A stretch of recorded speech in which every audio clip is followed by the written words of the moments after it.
Hello friends, welcome UPSC preparation only channel में आपका स्वागत है। दोस्तों, आज काफ़ी लंबे समय के बाद मैं वीडियो बना रहा हूं और सबसे पहले तो मैं आप सभी को तहे दिल से धन्यवाद देना चाहूँगा कि इतने लंबे गैपिंग होने के बावजूद भी आप मेरे पे भरोसा बनाए रखे, मेरे चैनल पर भरोसा बनाए रखे और लगातार सपोर्ट किए, लगातार कमेंट्स किए। इसके लिए आप सभी का तहे दिल से धन्यवाद। इस वीडियो में मैं आपको इंडियन पॉलिटी से संबंधित जो ओवरव्यू है वो दूंगा, खास करके आपको ये पता चल जाए कि कौन सा सेगमेंट इम्पोर्टेंट है, किसको ज़्यादा समय देना चाहिए और किसको कम समय देना चाहिए। तो देखिए, यहाँ पर जो इंडियन पॉलिटी है उसका जितना भी चैप्टर्स है उसको मैं 3 पार्ट में बांट दिया हूँ। पार्ट ए, पार्ट बी और पार्ट सी। पार्ट ए में भी 6 चैप्टर्स हैं और पार्ट बी में भी 6 चैप्टर्स हैं, लेकिन पार्ट सी में 4 चैप्टर्स हैं। लेकिन जो पार्ट सी है वो काफ़ी ज़्यादा इम्पोर्टेंट है। जो पार्ट ए है, देखिए इसमें सबसे पहला चैप्टर संविधान की प्रस्तावना है, यानी कि भारतीय संविधान है उसकी जो प्रस्तावना है उससे संबंधित जो फैक्ट्स है आपको उसको पढ़ना होगा। तो आप सबसे पहले ये जान लें कि जो पार्ट ए है इस पार्ट में कॉन्सेप्चुअल चीज़ें बहुत ही कम है, नाम मात्र का है। कॉन्सेप्ट लगभग ना के बराबर है। तो इस वजह से आपको जो फैक्चुअल चीज़ें हैं उसको रटना पड़ेगा। कुल मिला के जो पार्ट ए है वो रटने वाली चीज़ें हैं। तो इस वजह से आपको बहुत ज़्यादा इस पे परेशान होने की ज़रूरत नहीं है। और जो भी फैक्चुअल कोई सा भी किताब है, खास करके जिस तरह से लुसेंट का बुक है, तो पार्ट ए को मैं आपको ये सलाह दूंगा कि पार्ट ए को आप लुसेंट से कवर कीजिए। उसमें बहुत संक्षिप्त में बेसिक जो भी सारी चीज़ें हैं, जो भी फैक्ट्स है उसको सही तरीके से दे दिया है। अब ये ना सोचें कि आप यूपीएससी की तैयारी कर रहे हैं तो लुसेंट कैसे पढ़ेंगे, या लुसेंट पढ़ने वाला फिर यूपीएससी क्रैक नहीं कर लेगा। ऐसा कुछ भी नहीं है। आपको सेलेक्टिव टॉपिक्स जहाँ भी सही तरीके से दिया हो, इसी को स्मार्ट स्टडी बोलते हैं। स्मार्ट स्टडी का मतलब यही होता है कि जहाँ पर कॉन्सेप्चुअल चीज़ें हैं या जहाँ पर डिटेल में समझने वाली चीज़ें हैं उसको आप डिटेल में पढ़ लें, और जहाँ पर शॉर्टकट मारने की ज़रूरत है आप उस पर भी बहुत ज़्यादा समय अगर लगाते रहे तो फिर आप नुकसान में रहेंगे। तो इस वजह से जो पार्ट ए में मैं अभी जितना चैप्टर्स का नाम ले रहा हूँ उन सारे चैप्टर्स को आप लुसेंट से कवर करें। खास करके जो मौलिक कर्तव्य वाला टॉपिक है वहाँ तक, यानी कि अनुच्छेद 51 क तक, जो भी अनुच्छेद 1 से लेके अनुच्छेद 51 क में जो 10 मौलिक कर्तव्य है वहाँ तक का जो भी टॉपिक्स है उसको आप लुसेंट से कवर करें। वही मुश्किल से 8-10 पन्ने उसमें होंगे, आप उसको याद ही कर लें, लगभग हर चीज़ को पढ़ लें। तो इससे होगा ये कि आप जब ऑप्शन देखेंगे तो एक अच्छे से उसको आप सेलेक्ट कर सकते हैं। अब ये लुसेंट आपको मेंस में काम बिल्कुल भी नहीं आने वाला है। यहाँ लुसेंट का दूर दूर तक आपको कोई हेल्प नहीं मिलने वाला है। तो इस वजह से इसको सिर्फ प्रीलिम्स तक ही आप रखें, क्योंकि जो मैं ओवरव्यू दे रहा हूँ ये मेंस के लिए बिल्कुल भी नहीं है, ये प्रीलिम्स के लिए है। तो आप प्रीलिम्स के लिए इसका लुसेंट का यूज करें, पार्ट ए के लिए खास करके। तो देखिए, यहाँ पर जो सबसे पहला टॉपिक था वो था संविधान की प्रस्तावना। तो लुसेंट में जो फैक्चुअल चीज़ें हैं आप उसको याद कर लें। सेकेंड चैप्टर है भाग 1 या भारतीय संविधान का जो भाग 1 है उसमें भारतीय संघ और उसके राज्य क्षेत्र की चर्चा है। जो भी 29 स्टेट्स है और 7 यूनियन टेरिटरीज है, तो उन सारी चीज़ों की चर्चा भाग 1 में है, अनुच्छेद 1 से लेके 4 तक। तो अनुच्छेद 1 में क्या है, 2 में क्या है, 3 में क्या है, 4 में क्या है। आपको इसको बहुत ज़्यादा डिटेल में पढ़ने की ज़रूरत नहीं है। लीजिए, मैं खुद ही बता देता हूँ आपको। ये जो पहला चैप्टर है इसमें बहुत ज़्यादा नहीं है, आप लुसेंट को पढ़ लें, और जो मैं अभी बता रहा हूँ बस इतना याद रख लें आप। जो दूसरा चैप्टर है वो कंप्लीट हो जाएगा। जो दूसरा चैप्टर में क्या बताया, भाग 1 में भारतीय संघ और उसका राज्य क्षेत्र, इसमें अनुच्छेद 1, 2, 3, 4 4 अनुच्छेद है। तो यहाँ पर जो पहला अनुच्छेद है अनुच्छेद 1, तो अनुच्छेद 1 ये शुरुआत में था। इसमें है कि इंडिया अर्थात भारत राज्यों का एक संघ होगा, यानी कि भारत जो है वो राज्यों का एक संघ है। ये अनुच्छेद 1 में है। अनुच्छेद 2 में जो है वो ये है कि केंद्र को ये शक्ति दिया गया है कि वो संघ में कोई भी नया राज्य को शामिल कर सकता है, यानी कि भारतीय संघ है इसमें किसी भी नए राज्य को शामिल कर सकता है। मान लीजिए कोई दूसरा क्षेत्र भारत में शामिल हुआ हो, जिस समय संविधान लिखा गया वो फ्यूचर तक की बातों को सोच लिया कि अगर कभी भविष्य में कोई नया क्षेत्र भारत में शामिल होता है तो केंद्र को ये शक्ति दिया गया है कि वो उस क्षेत्र को भारत में शामिल कर ले। और साथ ही साथ अनुच्छेद 2 में केंद्र को ये भी पावर दिया गया है कि वो नए राज्य को स्थापित कर सके। ये पावर राज्य को नहीं है, यानी कि अनुच्छेद 2 में केंद्र को ये शक्ति दी गई है कि वो नए राज्य को स्थापित कर सकता है और किसी भी नए राज्य को भारतीय संघ में शामिल कर सकता है। अनुच्छेद 3 में संसद को ये पावर दिया गया है कि संसद जो है किसी भी राज्य के सीमा को घटा बढ़ा सकता है या उसका नाम बदल सकता है, और दो या दो से अधिक राज्य को मिला के एक नया राज्य बना सकता है। तो ये बहुत इम्पोर्टेंट नहीं है, इम्पोर्टेंट ये है जो मैं अब बता रहा हूँ कि ये सारा काम भारतीय संसद साधारण बहुमत से कर सकता है, यानी कि इसके लिए संविधान संशोधन करने की जरूरत नहीं है और ना ही आधे राज्यों के समर्थन की जरूरत है। ये सारा काम ये सिर्फ और सिर्फ साधारण बहुमत से कर सकता है, यानी कि 2/3 सदस्य को उपस्थित होने की जरूरत नहीं है। आधे से अधिक जितना भी सदस्य उपस्थित है उसमें अगर आधा से एक भी ज़्यादा इसका सपोर्ट कर दिया तो समझ लीजिए 2 राज्य को मिला के एक नया राज्य बना सकता है केंद्र, या किसी भी राज्य का नाम चेंज कर सकता है, या किसी भी राज्य के सीमा को, क्षेत्र को घटा बढ़ा सकता है। लेकिन इसमें बस एक कंडीशन है कि किसी भी राज्य के नाम को चेंज करना हो, या 2 या 2 से अधिक राज्य को मिला के एक नया राज्य बनाना हो, या फिर उसके क्षेत्र को घटाना बढ़ाना हो, इस तरह का कोई भी विधेयक यदि लाया जाएगा तो वो राष्ट्रपति से पहले ही सिफारिश करवाना होगा, यानी कि राष्ट्रपति की पूर्व अनुमति जरूरी है। डायरेक्ट संसद में नहीं ला सकता है, पहले राष्ट्रपति उस पर सहमति दे दे, उसके बाद वो संसद में लाया जाएगा। जब वो संसद में लाया जाएगा तब उसके बाद राष्ट्रपति इस तरह का जो सिफारिश है उसको संबंधित राज्य में के विधानमंडल को भेजेगा। जो राज्य, जिस राज्य का सीमा, नाम वगैरह चेंज करना होगा उस राज्य के विधानमंडल को भेजेगा। वो राज्य यदि उस पर सहमति देता है तो भी, या सहमति नहीं दे तो भी, या जो समय सीमा उसको दी गई है उस समय सीमा के भीतर कोई जवाब न दे तो भी, किसी भी स्थिति में संसद यानी कि केंद्र उस राज्य के नाम वगैरह को चेंज कर सकता है। कुल मिला के ये कि ये सिर्फ एक औपचारिकता है कि कोई भी राज्य इस पर सहमति देता है या नहीं देता है, उस राज्य को भेजना लेकिन आवश्यक है। यदि किसी भी राज्य के नाम को या सीमा को बदला जा रहा है तो राष्ट्रपति का पहले से ही सिफारिश करवाना जरूरी है, यानी कि राष्ट्रपति की पूर्व अनुमति लेना जरूरी है, और राष्ट्रपति के द्वारा उस राज्य को सूचित करना या उसको ये सिफारिश, ये प्रस्ताव भेजना ये जरूरी है। लेकिन भेजने के बाद वो राज्य इस पर सहमति दे या सहमति ना दे, इससे कोई फर्क नहीं पड़ता है, उसका नाम, सीमा, क्षेत्र वगैरह बदल देगा केंद्र सरकार। तो बस यही था, इसमें अनुच्छेद ये 3 था। और अनुच्छेद 4 जो है उसमें ये लिखा हुआ है कि यदि संसद अनुच्छेद 2 के तहत कोई नया राज्य मान लीजिए स्थापित करता है, या अनुच्छेद 3 के तहत कोई भी नाम, क्षेत्र या सीमा वगैरह को चेंज करता है, तो अनुच्छेद 368 के तहत संविधान संशोधन उसको नहीं माना जाएगा। अभी आप पढ़े थे कि अनुच्छेद 2 में केंद्र सरकार को ये शक्ति है कि वो कोई भी नया राज्य स्थापित कर सकता है या कोई भी राज्य को, किसी भी क्षेत्र को भारतीय संघ में शामिल कर सकता है। और साथ ही साथ अनुच्छेद 3 में आप पढ़े कि नाम, सीमा वगैरह चेंज कर सकता है किसी भी राज्य का। तो ये अगर कोई काम किया जाता है तो वो संविधान संशोधन नहीं माना जाएगा, यानी कि ये साधारण बहुमत से ये सारा काम केंद्र सरकार या संसद कर सकती है। तो बस यही चीज़ आपको जानना है, इससे ज़्यादा कुछ भी नहीं है इस चैप्टर में। तो आप पहला चैप्टर संविधान की प्रस्तावना देखें, और जो सेकेंड चैप्टर है वो भारतीय संघ और उसका राज्य क्षेत्र, जो मैं आपको बताया, इससे ज़्यादा आपको याद रखने की ज़रूरत नहीं है, सिवाय इसके कि लूसेंट में जितना दिया हुआ है फैक्ट आप उसको याद रख लें। और इसी में एक और चैप्टर आपको सेकेंड चैप्टर में ही ध्यान में रखना होगा कि आज़ादी के बाद जो देश में एकीकरण और पुनर्गठन का काम हुआ, जितना भी देसी रियासत था उसको, उसका जो विलय हुआ, तो जो मेन देसी रियासत था, जो बड़ा बड़ा देसी रियासत था, उसका किस तरह से विलय हुआ, इसका फैक्ट आप लूसेंट से देख लें।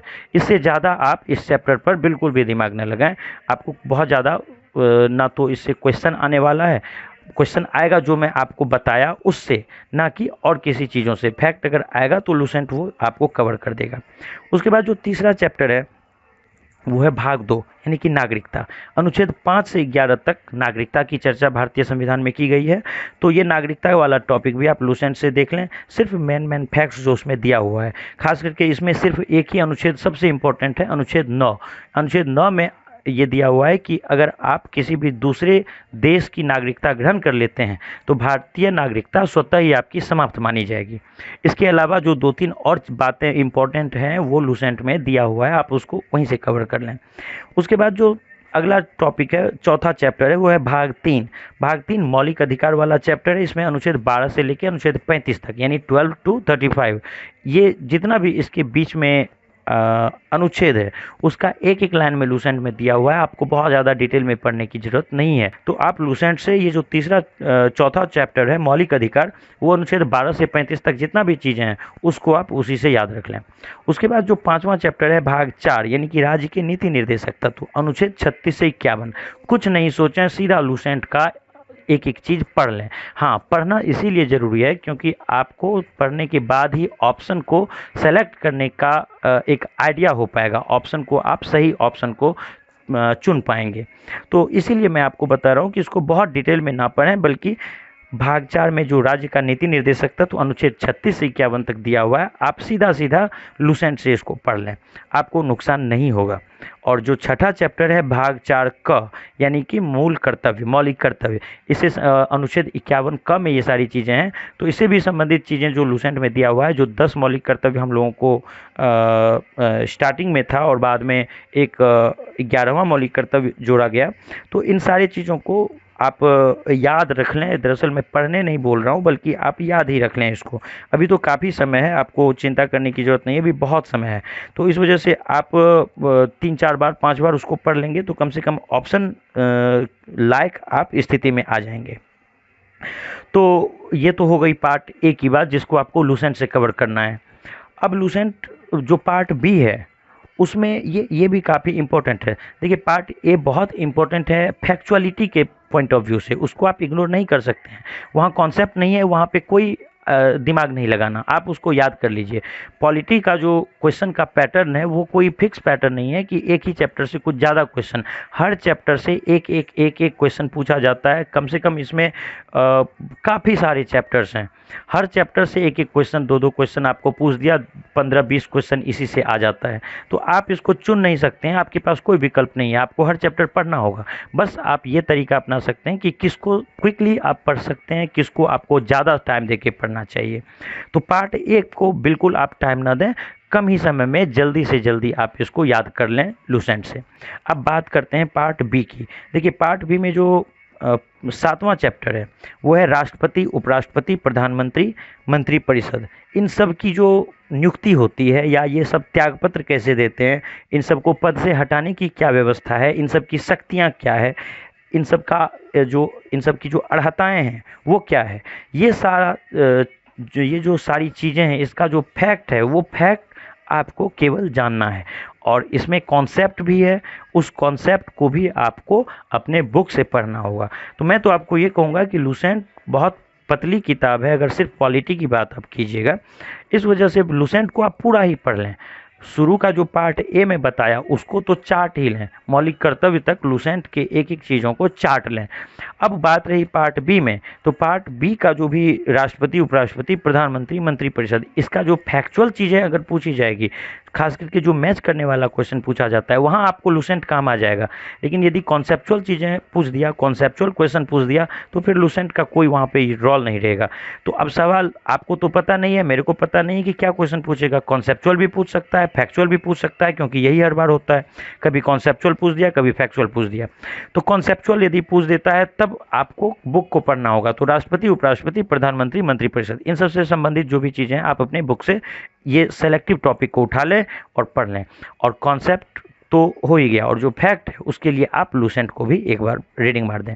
लूसेंट से ये होगा कि एक ओवरव्यू आपको मिल जाएगा। उसके बाद, हालांकि लूसेंट मैं सिर्फ पॉलिटी के लिए बोल रहा हूँ, बाकी चीज़ों के लिए मैं हर चीज़ों के लिए लूसेंट नहीं बोलूँगा आपको। लेकिन पॉलिटी में लूसेंट पढ़ेंगे तो आपको नुकसान नहीं रहेगा, बल्कि कम समय में आप बहुत ज़्यादा फल प्राप्त कर सकते हैं। तो देखिए, यहाँ पर जो 8वां चैप्टर है वो है कुछ संवैधानिक आयोग। संवैधानिक आयोग हम लोग उस आयोग को बोलते हैं, या संवैधानिक संस्था, जो संविधान बनने के समय में ही उसको लागू कर दिया गया, यानी कि उसको बना दिया गया। और बहुत सारे ऐसे आयोग हैं जिसको संविधान बनने के बाद बनाया गया, बहुत सारी संस्थाओं को। तो जो संविधान बनने के समय में ही जिस संस्था का गठन कर दिया गया उसको हम लोग संवैधानिक संस्था या संवैधानिक आयोग बोलते हैं। तो जहाँ तक मैं समझ पा रहा हूँ लगभग 10 संस्था ऐसी है जो कि संवैधानिक संस्था है, यानी कि संविधान बनने के समय में ही इसका गठन कर दिया गया था। तो उन सब के विषय में आपको बारीकी से पढ़ना होगा। लूसेंट में भी आपको इससे संबंधित चीज़ें मिल जाएंगी, लेकिन इससे संबंधित कुछ कॉन्सेप्ट अगर है तो उसके लिए आप अपने बुक का सहारा लें। अगर आप लक्ष्मीकांत के बुक को पढ़ रहे हैं तो जो संवैधानिक संस्था मैं अभी बोल रहा हूँ, खास करके इन सारे संवैधानिक संस्था का बस वही एक दो चैप्टर करके है, आप केवल उसको पढ़ लें। तो जो सबसे पहला है वो है भारत के महान्यायवादी, भारत के महाधिवक्ता, नियंत्रक एवं महालेखा परीक्षक यानी कि कैग, निर्वाचन आयोग, संघ लोक सेवा आयोग, राज्य लोक सेवा आयोग, वित्त आयोग, राष्ट्रीय अनुसूचित जाति आयोग, राष्ट्रीय अनुसूचित जनजाति आयोग और राष्ट्रीय भाषाई अल्पसंख्यक आयोग। तो ये सब जितना भी आयोग है इसके सदस्यों की नियुक्ति कैसे होती है, इसके अध्यक्ष की नियुक्ति कैसे होती है। जैसे निर्वाचन आयोग ही है तो आपको इस दृष्टिकोण से पढ़ना होगा कि क्या इसके अध्यक्ष को इसके बाकी 2 अन्य सदस्यों की तुलना में क्या ज़्यादा शक्ति है या शक्ति बराबर है। अगर कोई मतदान करना हो तो किसकी बात रहेगी, या क्या उसका जो क्षेत्राधिकार है कुछ ज़्यादा है, वेतन भत्ता कुछ ज़्यादा है बाकी की तुलना में। इस दृष्टिकोण से आपको इसको पढ़ना चाहिए। तो ये जो 10 संवैधानिक संस्था मैं आपको बताया, आपको तो क्वेश्चन ये भी पूछ सकता है ऑप्शन देके कि इनमें से कौन संवैधानिक संस्था है और कौन वैधानिक संस्था है, कौन वैधानिक आयोग है। तो आपको तो कम से कम ये 10 नाम हमेशा याद ही रखना चाहिए जो सब मैं बताया। जैसे कि मान लीजिए कि राष्ट्रीय अनुसूचित जाति आयोग और राष्ट्रीय अनुसूचित जनजाति आयोग, ये दोनों आयोग जो है संवैधानिक संस्था है। लेकिन इसके अलावा मानवाधिकार आयोग ये संवैधानिक संस्था नहीं है, ना राष्ट्रीय मानवाधिकार आयोग ना राज्य मानवाधिकार आयोग। इन दोनों का गठन जो है संविधान बन जाने के बाद में किया गया। इसी तरह से सूचना आयोग, जो राज्य सूचना आयोग है, केंद्रीय सूचना आयोग है, तो केंद्रीय सतर्कता आयोग, तो ये सारी चीज़ें जो हैं, ये सारी संस्थाएं ये बाद में बनी है, ये सब वैधानिक आयोग है। लेकिन इसके पहले जो और संस्थाएं जो अभी मैं 10 का नाम लिया, तो ये सारा आयोग संवैधानिक संस्था है। इस वजह से आप इसको इस दृष्टिकोण से पढ़ें कि इसके पास पावर क्या है, क्या सब कर सकता है, क्या ये राष्ट्रपति के प्रसाद पर्यंत है, इसको हटा कौन सकता है, संसद हटा सकता है या फिर राष्ट्रपति हटा सकता है या फिर उसको सुप्रीम कोर्ट के न्यायाधीश के प्रक्रिया से हटाया जा सकता है। तो ये सारी चीज़ों को आप 8वें चैप्टर में अपने बुक से पढ़ लें। इसमें लूसेंट तो हेल्प करेगा जो फैक्चुअल चीज़ें हैं, लेकिन इसको अपने बुक से पढ़ लें। जो नवा चैप्टर है वो राज्य के कार्यपालिका से जुड़ा हुआ है। दरअसल अभी जो 8वां चैप्टर था और 7वां 8वां चैप्टर वो केंद्रीय कार्यपालिका था, और जो नवा चैप्टर है वो राज्य की कार्यपालिका है। खास करके मान लीजिए राज्यपाल, मुख्यमंत्री, राज्य का जो मंत्री परिषद है, राज्य का जो महाधिवक्ता है, इससे संबंधित जो इम्पोर्टेंट अनुच्छेद है और फैक्ट्स है, इसको आपको ध्यान में रखना होगा। तो ये सारा कॉन्सेप्चुअल चीज़ें हैं। जब आप राष्ट्रपति पढ़ रहे होते हैं तो राज्यपाल को अगर साथ साथ पढ़ते हैं तो ज़्यादा बेटर है, क्योंकि दोनों की बहुत सारी शक्ति कॉमन है। उसी तरह से जब आप प्रधानमंत्री पढ़ते हैं तो मुख्यमंत्री को आपको साथ साथ पढ़ना चाहिए।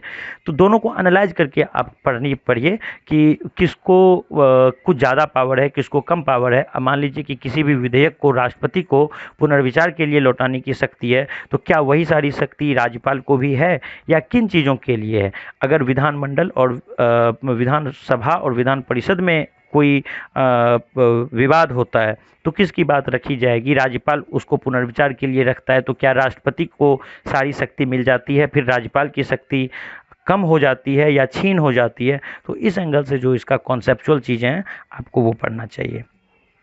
उसके बाद जो 10वां चैप्टर है वो है विधायिका।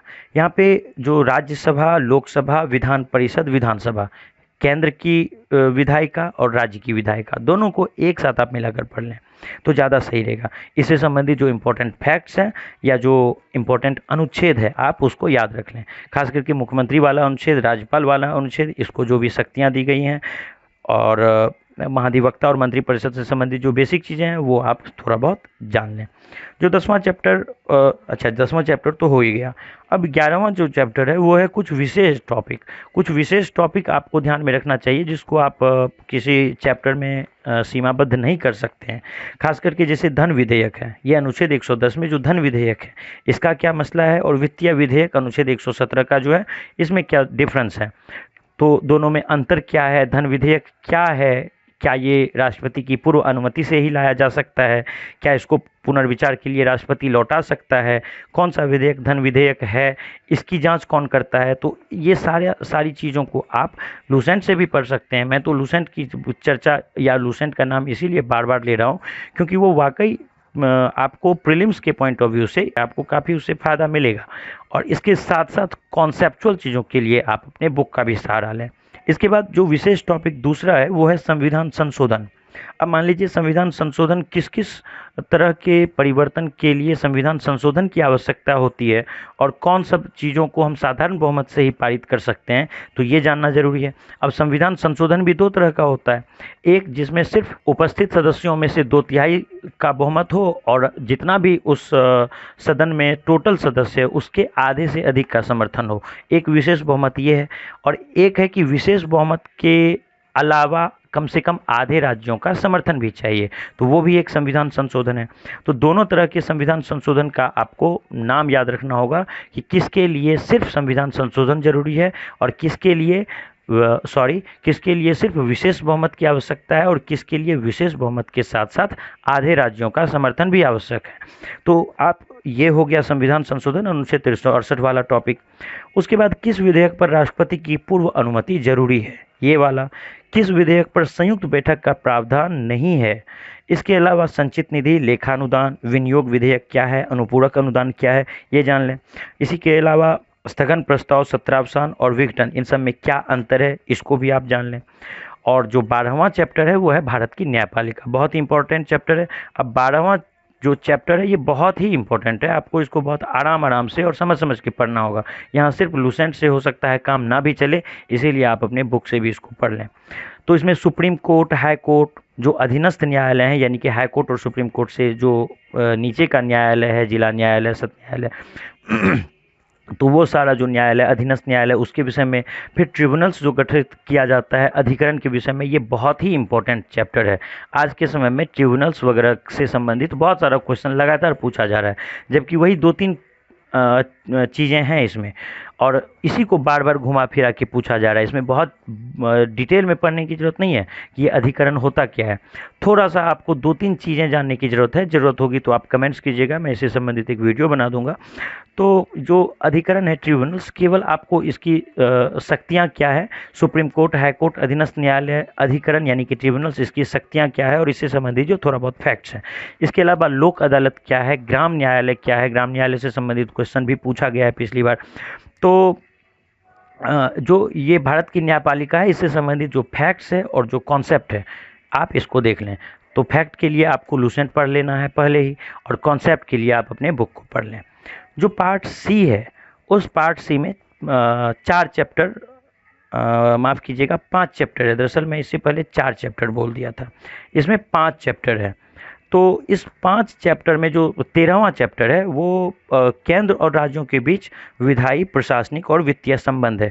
मान लीजिए केंद्र है और राज्य है, तो इसमें शक्तियों का बंटवारा किया गया है। तो विधायी शक्ति भी है, प्रशासनिक शक्ति भी है, वित्तीय शक्ति भी है। तो इसको किस प्रकार बांटा गया है, इससे संबंधित जो चीज़ें हैं वो आपको लूसेंट में नहीं मिलेगा। इसके लिए आपको अपने बुक का सहारा लेना होगा।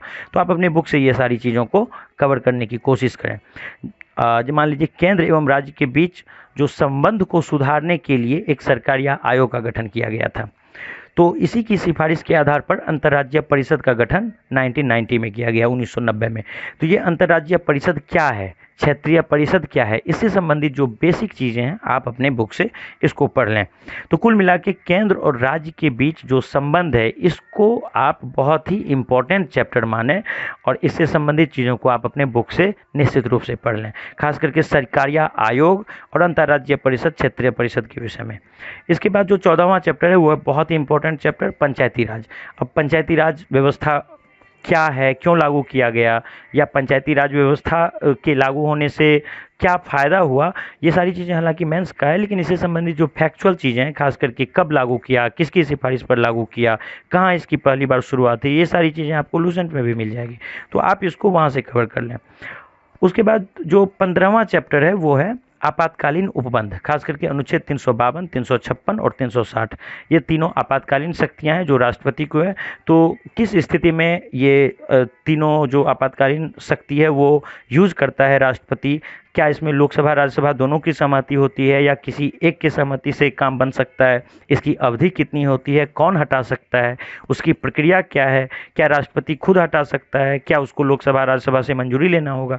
तो ये सारी चीज़ों को आप काफ़ी सही तरीके से पढ़ लें, क्योंकि इससे लगातार क्वेश्चन पूछा जाता है। आपातकालीन उपबंध जो है ये तीनों, इससे लगातार क्वेश्चन पूछा जाएगा। इसके बाद जो 15वां चैप्टर है वो है जम्मू कश्मीर को विशेष राज्य का दर्जा। तो इसमें बहुत ज़्यादा आपको पढ़ने की ज़रूरत नहीं है, जो इससे संबंधित अनुच्छेद है, एक दो अनुच्छेद, उसको आप ध्यान में रख लें और इस पे बिल्कुल दिमाग ज़्यादा ना लगाएं, बस बेसिक चीज़ों को आप इसमें देख लें, इसको समय बिल्कुल भी ना दें, थोड़ा बहुत इसको, इसके बेसिक चीज़ों को जान लें। और जो सबसे लास्ट चैप्टर है 16वां चैप्टर, वो है कुछ प्रमुख आयोग, खास करके योजना आयोग जो अब खत्म हो चुका है, नीति आयोग, इसके विषय में आप जान लें। योजना आयोग खत्म बेशक हो चुका है, लेकिन उसके भी विषय में आप थोड़ा बहुत जान लें। उसके बाद राष्ट्रीय विकास परिषद, वो क्या था उसको भी जान लें। केंद्रीय सूचना आयोग, राज्य सूचना आयोग, केंद्रीय सतर्कता आयोग, राष्ट्रीय मानवाधिकार आयोग और राज्य मानवाधिकार आयोग, ये सब क्या है, इसको इससे संबंधित जो बेसिक चीज़ें हैं आप उसको देख लें। तो ये सारी चीज़ों को जब आप कवर कर लेंगे तो मैं उम्मीद करता हूँ कि ये दिखने में आपको बहुत लंबा चौड़ा ज़रूर दिख रहा होगा, लेकिन जब आप प्रयास शुरू करेंगे तो मैक्सिमम 1 सप्ताह में आप सारी चीज़ों को कवर कर लेंगे। तो उम्मीद करता हूँ दोस्तों ये वीडियो आपको पसंद आया होगा। धन्यवाद।